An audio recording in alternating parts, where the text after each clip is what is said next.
Hey there everybody, so what we're going to look at today is area of a triangle. Now that may mean to you, oh yeah, this is really easy, we know how to do this, we've done this since we were in year 9 or whatever, but we're actually learning it a little bit different. So what do you know area of a triangle as?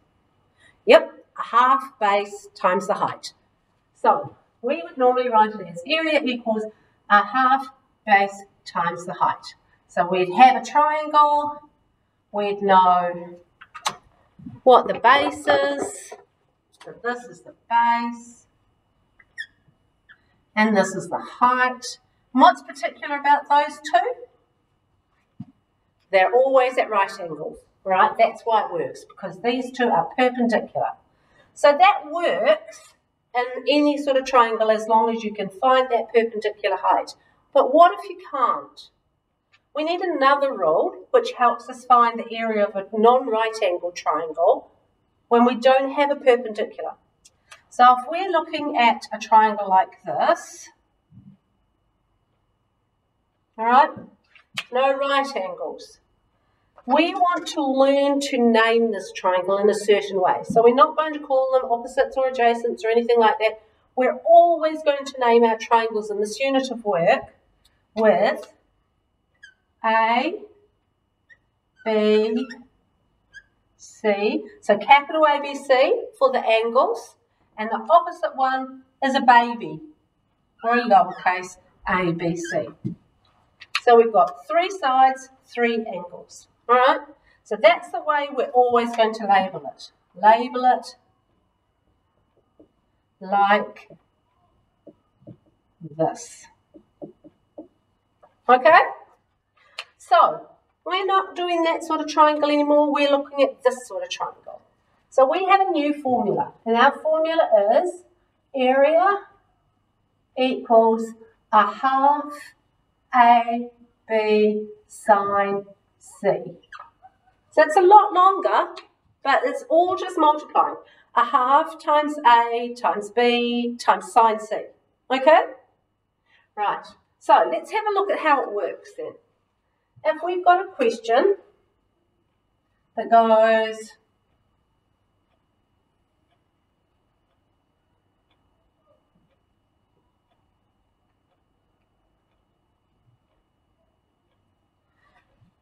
when we've got an angle and 2 sides, there's only one triangle that this can form. So once we've gone this far out, 5 out, and this far out, 8 out, there's only one line to join the top and the bottom, and that will make this triangle if our angle is 36. All right? So what we need to realise is that it doesn't have to be properly drawn. It's allowed to be not to scale. And often you'll see things with not to scale written outside of them. You take whatever measurements are on the picture and you know that's 8 and you know this side's 5. Even though they look the same in my picture, it doesn't matter. We do the numbers, not what it looks like. So we write our formula out. It's always the first step. Area equals a half AB sine C. With this particular one, we always go and label the angle first as C, because that's it there. And then according to how we label it, C has A and B on either side of it, and it doesn't matter which one's A or which one's B, because what's 5 times 8? 40. What's 8 times 5? 40. So it's the same thing, whether they're A or B. So I'm going to call this one A and this one B for today. So I'm now going to put all of those into my formula, a half times 5 times 8 sine 36 degrees. I want to calculate that, so I'm going to put it in my calculator. Make sure your calculator is in degrees, so always check that your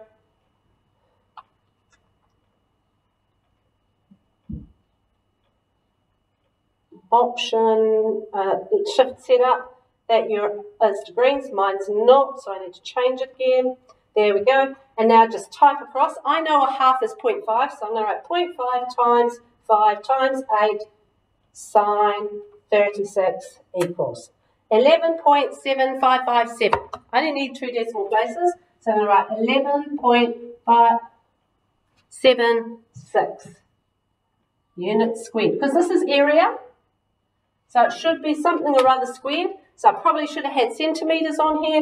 Then it would have been 11.76 centimetres squared. And it always works. As long as the angle is holding on to the two sides that are given. So we always need to make sure that we use that angle or find that angle, the one between the two sides. So you're hanging on to the two sides and standing in between them. Then we can use this rule. All right? Okay, so where did it come from? This is the tricky part. So we had that picture there, and we ended up with this formula here. If we look at our diagram, and we've got this as B, all right, we've got this as, let's call it C, and this one is A, we need to get here. We want to find out what H is.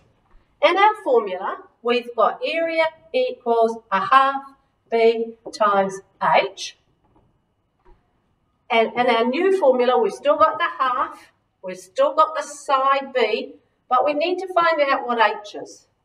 So if we look at this right-angled triangle here, we've got C here, A here, and H here. What sort of triangle is that? Using our right-angle trick. Soccer tie.